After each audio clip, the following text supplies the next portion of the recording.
Hello everybody, Maven here, and I am pretty sure I just found the new Hunter DPS meta. The young Ahamkara spine got unnerfed back to its former glory in episode Heresy, and now it's twice as good with the sandbox changes in the Edge of Fate, and even more so with the artifact mods. It is among the top DPS options in the game right now, and I'm not exaggerating when I say it is so much stronger than the Starfire Protocol. You heard that right.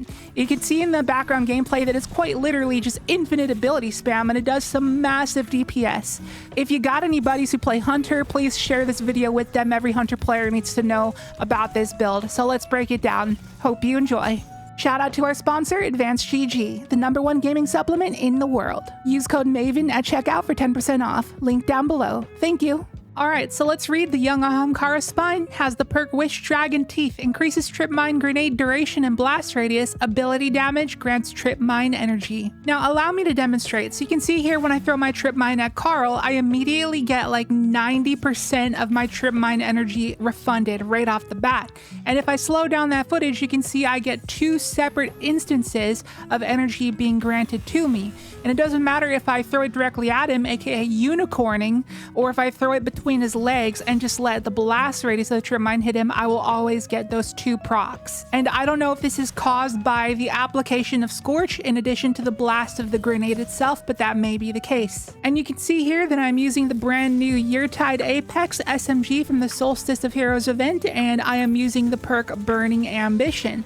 This perk rolls on a lot of different weapons, so if you don't have this SMG roll, there's a lot of other things, like the Agape hand cannon from Kepler, which is something that I want to get a hold of as well, because it also gets rewind rounds. But anyways, Burning Ambition applies Scorch on sustained damage, but applies even more Scorch if that target is already scorched. And the point of showing you this is because Solar Ignitions also count as ability damage, thus refunding trip mine energy. So I can throw my trip mine, apply Scorch with that, finish off with some SMG damage, get a Solar Ignition, and that tops off the rest of the nade. However, there is a little bit of a caveat to this. Ignitions only refund trip mine energy if the source of the initial Scorch was applied from an ability source. And you can see in this clip here that when I dump a mag of SMG to get Scorch going and then throw off a trip mine to top off the Scorch and cause an ignition, I will not get any trip mine energy refunded,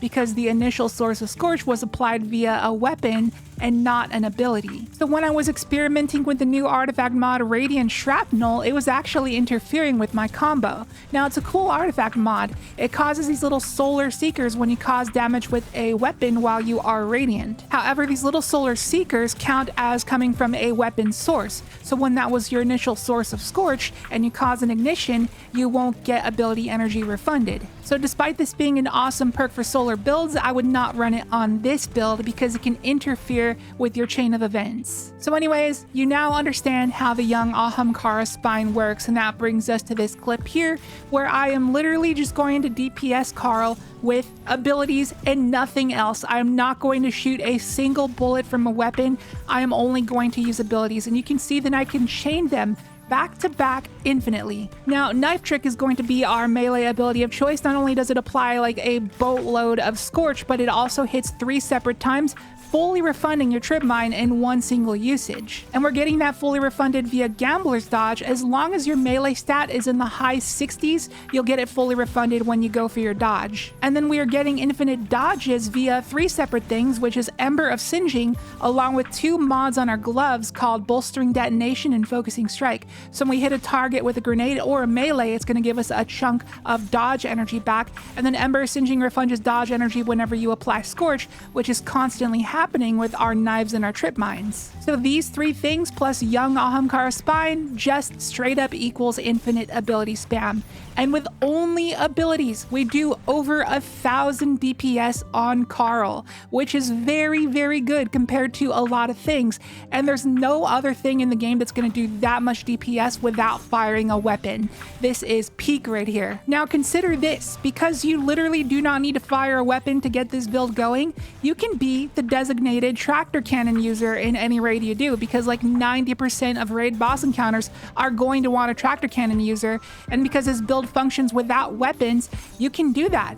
So I'm using tractor cannon along with a grenade launcher, the Lingering Dread, that has auto-loading holster and demolitionist, so I can periodically pull that GL out, shoot it, throw a nade, shoot it, and then stow it, and then wait for auto-loading holster, and then repeat the process whenever I have a trip mine available. And with this combo, we're achieving over 1700 DPS, which is among some of the greatest DPS strats in the entire game. And those other builds, they're using their exotic heavies, they're using their outbreak perfecteds and whatnot. We are on tractor cannon. We're not supposed to be doing as much as they are, yet we somehow are. So if your raid group is asking somebody to be on tractor cannon, you should have no shame in doing so. However, if you are not the dedicated tractor cannon person, there are obviously more optimal things you can do, and that brings us to the Faithkeeper rocket launcher. Now there is a more viable option, the Roar of the Bear, which also gets this same role of auto-loading holster and demolitionist, but unfortunately I deleted mine thinking that I would never need it. So I had to settle for a Faithkeeper, which you can craft over at the Enclave. So with this role, we're essentially doing the same thing that we did with the Lingering Dread with auto-loading demo. So every time we have a trip mine available, we can pull out the rocket launcher, shoot, nade, shoot, because with demolitionist, it auto-reloads your weapon. So despite our rocket launcher here being a precision frame and not even having a damage perk, we still get some pretty monster DPS with this thing, with a sustained damage around 1900 to 2000. And that right there is some S tier DPS, like among the top options in the game. Now there are other demolitionist rocket launchers you could go for, and you could pair them with the damage perk, like for example the Hezen Vengeance and the Apex Predator can get demolitionist along with things like bait and switch. And lasting impression even ain't that bad of an idea if you got a longer DPS phase to deal with. But at the end of the day, auto-loading holster still worked out better for me in my testing. And honestly, the Fatebringer ain't that bad of an option, holding 11 reserves and having built-in tracking over those other frames having only 9 reserves. But the Roar of the Bear would still be the optimal rocket launcher to use here because it's a high impact frame which also holds 11 reserves, but then it's also solar, so you can run solar surges, and that would benefit your Year-Tide Apex for the mechanical part of the encounter as well, not just the boss encounter. So it'd be nice to have the solar surges. So with that said, our DPS testing isn't complete if we don't try a solar launcher that has Vengeance, which is the best burst damage launcher in the game, and we're not going to get fancy with any demolitionist shenanigans here. We're just going to pull out the old tried and true envious bait and switch roll. Now, because of the Origin Trade Time Lost magazine, that is what makes this the best launcher in the game. After you use your super, you get like a 15-second buff that doubles your mag size and gives you like a 15% damage buff. And this is going to work out particularly well with the Wither Horde because you stick the enemy with that, the damage lingers for a while, and so that's doing damage in the background to proc Envious Arsenal and bait and switch, so you essentially only need to deal damage with your SMG to reproc those perks. So you can see in the clip here, when it comes to it, I just pull out my SMG and then pull out the rocket, shoot 2. Pull out the SMG, pull back out the rocket, shoot 2, and you just repeat that until you're out of ammo. And with this combo, we comfortably get over 2100 DPS. That's like 1500 to 2000 more than we did with the Faithkeeper. And I even messed up the take a little bit. I still had 1 rocket remaining. I could have shot that one off as well. And there are not many things in the game that's going to do more DPS than this. So just to test against some other top DPS options in the game, let's go on over to Warlock with the Starfire Protocol, and I'm going to be using the Thunderlord and Well of Radiance. Now, I'm no Warlock main. Warlock is one of my least played classes, so I don't know if I'm doing this right. In fact, I'm pretty sure I'm not doing it right, and somebody's going to have something to say about it in the comments.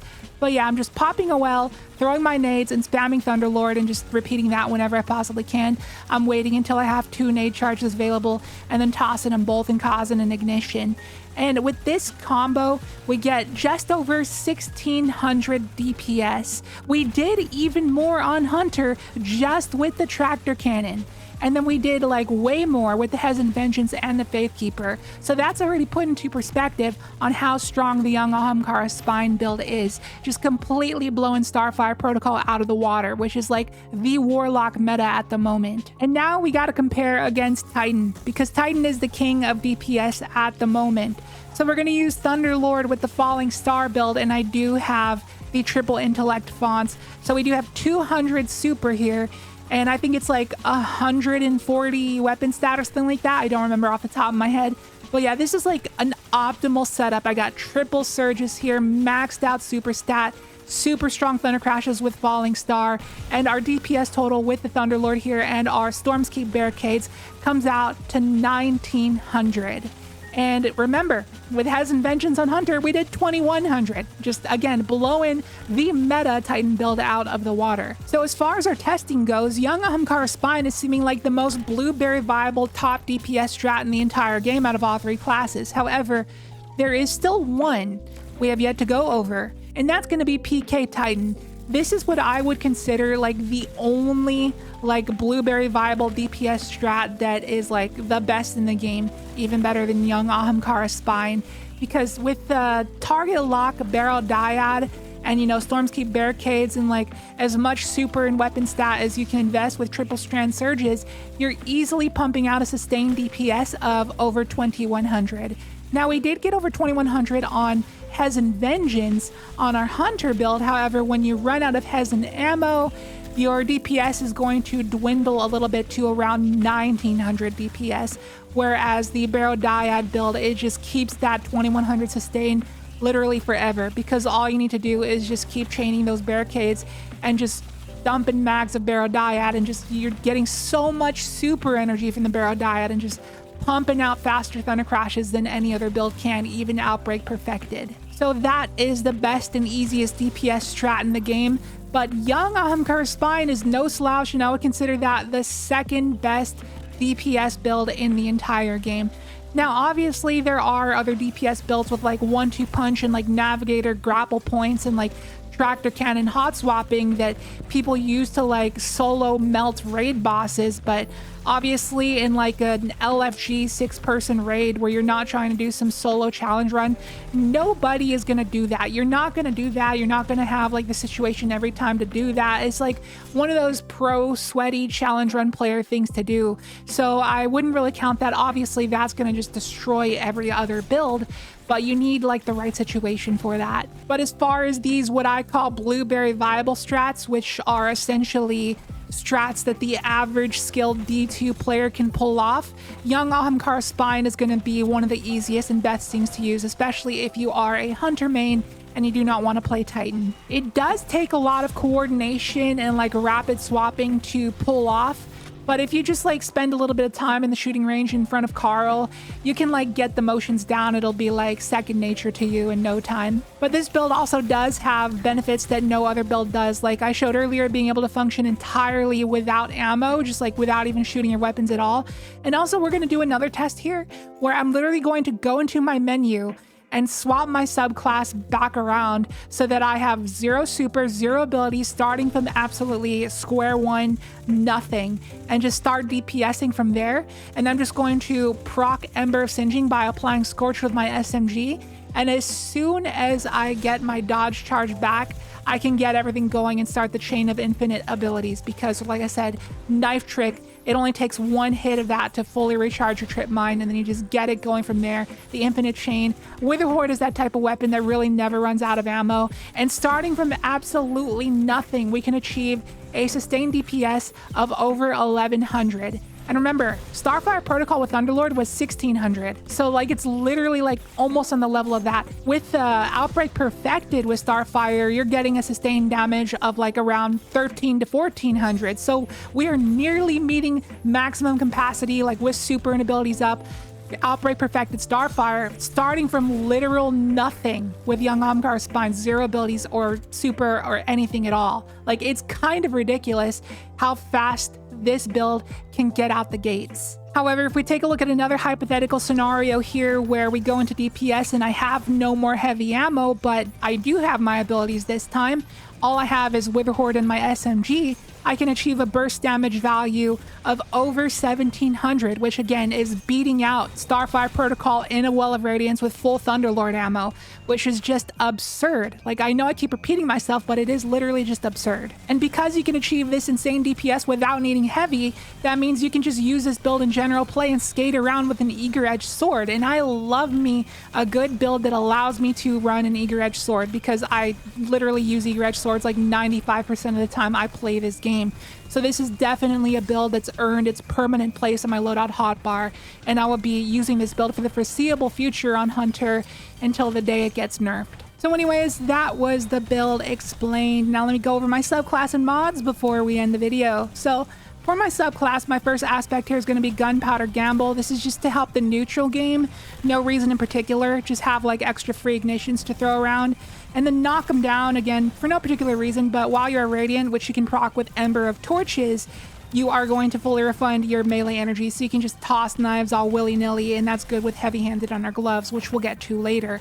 And then we have Ember of Resolve, so our Trip Mine Final Blows cure us, so whenever we have the means to unicorn an enemy, that can be good just to heal. And then Ember of Ashes to apply more Scorch stacks, which is not absolutely required, but it does help sometimes with Burning Ambition on your SMG. And onto our mod setup, it's based around our triple Solar Surges. However, if you wanted to, you could replace one of the Solar Surges with a Kinetic Surge, because you get 10% more damage for your Wither Horde, which is ticking for the entire DPS phase, whereas that third copy of your Solar Surge is getting diminishing returns, only granting 5% for that third copy. So it would technically be more bang for your buck if you used the Kinetic Surge, just one copy.